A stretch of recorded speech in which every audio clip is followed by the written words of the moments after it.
எந்த வருஷம் பிறந்தேன்? நான் 1919. பெரியவாளை முதல் தடவை தரிசனம் பண்ணது எந்த வயசு? 33 மகாமகத்துக்கு வந்திருந்தேன். 33ஆவது வருஷம் முதல் தரிசனம் அவ்வளோதான். அப்போ தான் பார்த்தேன். அப்போ பார்க்கும்போது மகாமகத்துக்கு கூட்டத்துக்கு போயிருந்தேன்.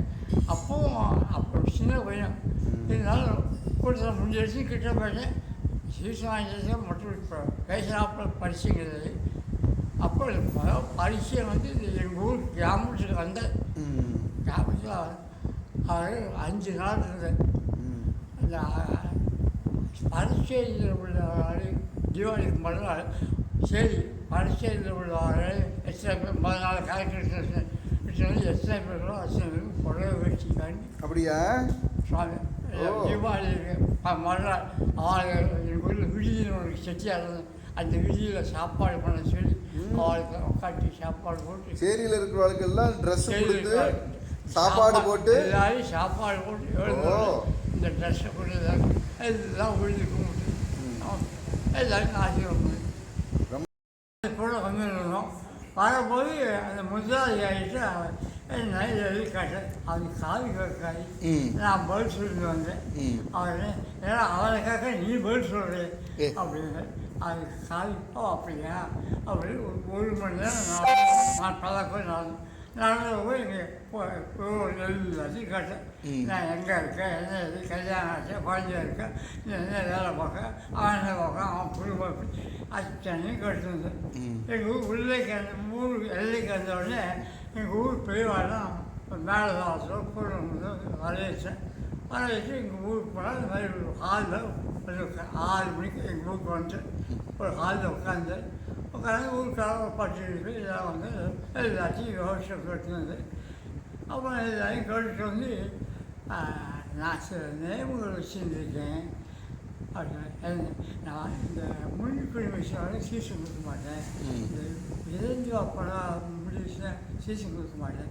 இந்த ஷவர் முடிஞ்சு வந்து அன்றைக்கி நான் பிக்ஷே பண்ண மாட்டேன். இப்படி இதெல்லாம் சொல்லிட்டு வந்தேன். அதனால் இன்றைக்கி நான் சீசன் கொடுப்பேன் அப்படின்னு உங்களை சொன்னாலா? சீசன் கொடுப்பேன். ஏன் இவன் குடும்பம் வச்சுருக்கான் குடிக்க வேஷம் போடலாம். எனக்கு அரசு கொஞ்சம் வச்சுக்கிட்டு வேஷம் போடலாம். இவன் ஒர்க் ஷாப் ரயிலில் ஒர்க் ஷாப்பில் வேலை பார்க்குறான். அவனுக்கு இந்த மாதிரி குடிமுயற்சி தான் கட்டு. அதனால் அவன் உத்தியோகத்துக்கு அதனால் நான் வரப்போது வேஷம் போடலாம். அதனால் எனக்கு பிடிக்கும், சீசன் பிடிக்கும். அப்படி சொன்னாலா? ஆட்சி தான் இப்படி போனால் அந்த முதலாளிக்காரி அவன் காது கேட்க அவனுக்கு 10 குழந்தைகள். அவன் முதல் பிக்ஷை. அவன் பிடிச்ச உடனே எனக்கு ஆட்சி பிக்ஷை மேலே கூட நம்ம சிப்பந்தி அவங்க 108 ரூபா தான் நம்ம பிக்ஷை கேட்போம். அவர்கிட்ட காசு வாங்க 10 ரூபாய் வாங்கிக்கோ. நம்ம சிப்பந்தி நம்ம ஆட்சி பிக்ஷை. அது தீபாவளிக்கு முதல் நாள். தீபாவளிக்கு போது இருந்தேன். தீபாவளிக்கு மறுநாள் 3ஆம் பலை அன்றைக்கி கோவிலுக்கு கிளம்ப கோவிலுக்கு அஷ்டமிக்கு கோவிலுக்கு நாங்கள் பெயர் பாட்டியா அப்படின்னு இன்றைக்கி என்ன பெயர் விசேஷம் அப்படின்னு கேட்டேன். ஒரு நான் காட்சிக்கு பெயர் ஏன்னா ஐபிஎஸ் மாதம் காட்சிக்கு பெயர் சொல்கிறேன். ஐபிஎஸ் அம்மாவோட சார்னா கார்த்திகை மாதம் அது கொஞ்சம் மூலம் இருக்கிறார். அப்படி ஐப்பசி அமாவாசைக்கும் கார்த்திகை அமாவாசைக்கும் சொன்னால கார்த்திகை பலை விசேஷம் கொஞ்சம் மூலம் இருக்கிறேன்.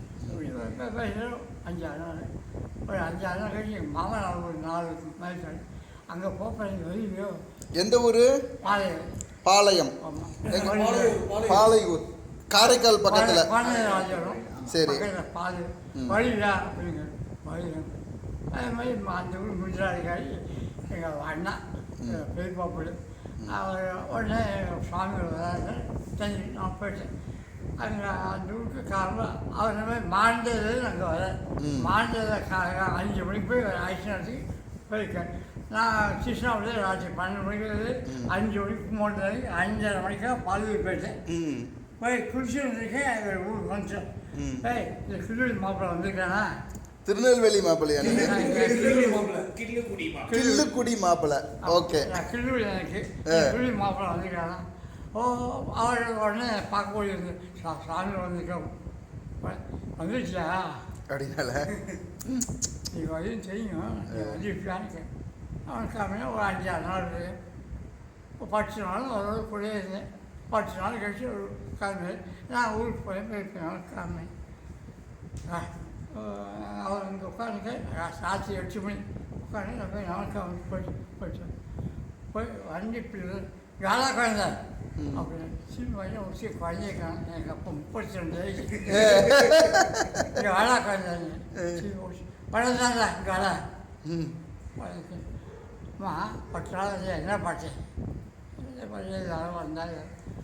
எல்லாரும் வந்தால் அப்பா அது சொன்னால் அவள் நோட்டு நீ ஏன் ஒன்று சொல்லுது நீ ஏன் ஒன்றுமே கேட்கல ஒன்றுமே சொல்லி அப்போ எனக்கு என்ன கேட்கணுன்னே புரியல.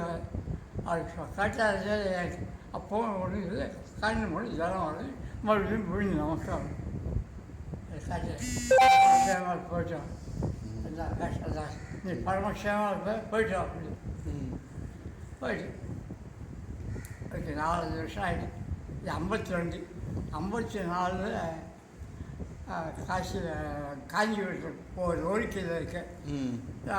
ஆடி அமாவாசை காலேஜ் போய் எல்லாம் சேஷாரணம் பண்ணி காலேஜ் பண்ணி காஞ்சிபுரத்தில் இந்த சீரத்தில் சோமதேஸ்வரர் மரம். ஆமாம் சோமதேஸ்வரமா அவர்கிட்ட இருந்தேன். அவர்கிட்ட தங்கியிருந்தேன். ஓஹோ அப்புறம் காப்பா 5 மணிக்கு கிளம்பி சாயங்காலம் வெள்ளிக்கிழமை நமஸ்காரம் எல்லாம் விஷயமாச்சு. மதியம் 3 மணிக்கு சாப்பிட்டு எல்லாம் உட்காந்துருந்தேன். எல்லாம் உட்காந்து ஒரு பெரிய கல்கத்தா ஹைகோர்ட் சீஃப் ஜஸ்டிஸ் அவெல்லாம் வந்திருந்தேன். ஒரு 5-6 பேர் உட்காந்து நான் ஒரு 3 நின்றுருந்தேன். ஒரு குறித்த அண்ணாதுரை ஐயங்கார். ஆமாம் அண்ணாதுரை ஐயங்கார். அவர் தர்மரக்ஷன் வேதரக்ஷண நிதி ட்ரஸ்ட் வச்சிருந்தார். ட்ரஸ்ட் அதுக்கு ஒரு 5 ஏக்கர் நிலம் டொனேஷன். அந்த பட்சத்தை கொண்டு சாமிகிட்ட கொடுத்தேன். சாமிகிட்ட வச்சு பார்த்தேன். எல்லாம் பார்த்து இருக்கும்போது சாமி வச்ச முழுக்கணக்கு இது பார்ப்பேன். முழுக்கண் நீ கண்ணாடியில் பார்க்க போகிறதா கிணறு வாசிக்கணும்ல அப்படின்னு அங்கே பார்த்தா எல்லாரும் கண்ணாடி ஓட்டுறது எல்லாம் எல்லாரும் கிணறு படம் கண்ணாடி பார்த்து படிக்கிறாங்க படிச்சு இன்னைக்கு ஏதோ சொன்னேன். அன்றைக்கி ஆள் எழுதிக்கேன். 5 மணி ஆச்சு. போய் நமஸ்காரம் போயிட்டேன். எங்கே வரேங்க நாளைக்கு சனிக்கிழமை மகாபலிபுரம் திருக்கேற்கணும் மகாபலிபுரம் பாட்டு ஞாயிற்றுக்கிழமை எல்லாம் அப்புறம் பார்த்துக்கலாம். காமாட்சி அம்மன் பாட்டு காம்பா வந்துடுங்க அப்படின்ட்டாடா. வெள்ளிக்கிழமை காமாட்சி அம்மன் பாட்டு காமாட்சி வந்துடும். இப்போ காமா 4 அங்கே சுவாமி 4 மணிக்கு புதிய வண்டி இப்போ சொல்லியிருந்தேன். 4 மணிக்கு போய் அந்த ஆற்றங்களை குளிச்சுட்டு இருக்கேன். அங்கே எங்கள் மாப்பிள்ளை அதாவது சாமி விட்டுருக்க சேதுராமன் பார்த்து இந்த கிள்ளி மாப்பிள்ளை நீ வந்துடும் தெரியணும் உன்னை விசாரிச்சு அப்படி சரி நமக்கு ஒன்று வரவங்க பேசுது. ஒரு மணி ஆச்சு டியூஷன் கொடுத்தேன். டியூஷன் வாங்கிட்டு இருந்தேன். ஊருக்கு போயிட்டோம். பிரசாதம் இந்த சட்டில் அக்ஷதை விபூதி குங்குமம் வச்சு வைப்பார். அவர் சொல்லிட்டு நாங்கள் 2 பேருமா வச்சு போயிட்டு அப்படின்னு சாப்பிட்டு போ அப்படின்னால அல்ல போயிட்டு வந்தாச்சு வீட்டு. அப்புறம் அவங்க 2 வருஷம் கழிச்சு ரொம்ப நாள் கழிச்சு 75 அவன் இந்தோனேஷியா படம் அவர் அப்போ கதையில் இருக்க கதையில் அந்த பிருந்தாவனத்தில் அந்த மடசையில் உட்காந்துருக்கேன். அப்போ அம்மா ஒரு அவ்வளோ தூரத்தில் காம்பவுண்ட் கேட் அந்த கேட்லேருந்து நம்ம பார்த்தா அவர் மடசையில் ஒளிவர் அங்கே வரைக்கிட்ட வந்து ஆசீர்வாது ஒரு இல்லை எங்கள் காட்டில் வேறு போய் அந்த கேட்டுக்குள்ளே நமஸ்காரம் அவர் அங்கே உட்காந்து அப்போ சொல்லி அவர் பக்கத்தில் இருந்தார். இப்போ தான் அந்த பாலக்காட்டில் கூட்டம் கூ கொண்டு இதெல்லாம் நமஸ்காரம் ஆசீர்வாதம் கொடுத்தேன். சுவாமி கொஞ்சம் விசேஷத்துக்கு ஒரு 10 நிமிஷம் இருந்து வந்து அப்படி சொல்லியிருக்கேன். அவர் அங்கேயே பார்த்தேன். ரொம்ப வேகமாக வந்தேன். 50 அஞ்சு மௌனம் இந்தோனேஷியா படம் பெரிய அனுப்பும் அவன் கேட்டுக்கிட்டு அவன் அனுக்கிறோம் பண்ணோம். அப்போது அப்படி கை காட்டிலே நின்று நாங்கள் நின்று இது வரலாறு புரியுது அப்புறம் சுற்றி கழிச்சு அவர் நாங்கள் வச்சோம். நீங்கள் பெரியவாள்கிட்ட பெரியவா அவங்கள்ட்ட உனக்கு என்ன வேணும் அப்படின்னு கேட்கும் பொழுது ஏதாவது ஒன்று வேணும், குழந்தைகள் நல்லா இருக்கணும், இல்லைன்னா நல்லா உத்தியோகம் கிடைக்கணும், அதுக்கு நான் ஒன்றும் கேட்கலையா? ஒன்றுமே வாயே சேர்க்கலாம், வாயை சேர்ந்து ஒன்றுமே கேட்கல. எல்லாம் கேட்ட போய் இப்போ இதான் 57 அவனுக்கு 3 வயசு 3 வயசு. அப்போனால வேறு ஒன்று குழந்தைங்க முடியல. அப்போ ஒன்று நான் ஒன்று விசேஷமாக கேட்கறதுக்கு ஞாபகமும் வரல. அவர் கேட்டாலும் சரி எனக்கு அப்பவும் அவர் என்ன பேசுகிறதே புரியுது, இதெல்லாம் மட்டும் போட்டுரு அவர் கை கழிந்து. அதான் 5 இன்னி வரும் நாட்டுமா க்ஷேமாக இருக்கணும். உலகத்தில் கோடியில் ஒருத்தம் தான் 3 பிள்ளை 3 ரசம். இந்த கர்ணகுடியில் இந்த புலிப்பிரிவாள் அப்போ தான் சாகிற மாதம் கர்ணூர் அதனால் அங்கே அங்கே இருப்பேன். ஏய் இங்கே இருக்கும் வந்துச்சு அப்படின்னால அதான் அடுத்த நாள் என்னையும் அவருக்கு ஞாபகம் வச்சுக்கு. எனக்கு ஆசிரியர் அவர் கோழிக்காரங்க சாய்வாங்க. நான் ஒன்று குவாலிஃபிகேஷன் கிடையாது, அவரை பார்க்குற அளவுக்கு குவாலிஃபிகேஷன் எனக்கு ஒன்றும் இல்லை. ஆனால் என்ன ஒரு மனுஷன் வச்சு பாஞ்சு பேசுகிறேன், அதுதான் எனக்கு ஒரு ஆசை. அது என்னையும் ஒரு மனுஷனாக மதிச்சு அவர் கூப்பிட்டு பேசுகிற போது நம்மையும் ஒரு பொருளாக்கி அப்படின்னு மணிவாசகர் சொல்கிற மாதிரி பண்ணிட்டா பெரியவா உங்களுக்கு. ரொம்ப சந்தோஷம். 10 வருஷம் 15 வருஷம் கழிச்சு அப்பவும் இந்த ஆசை வந்துச்சு. அதுதான்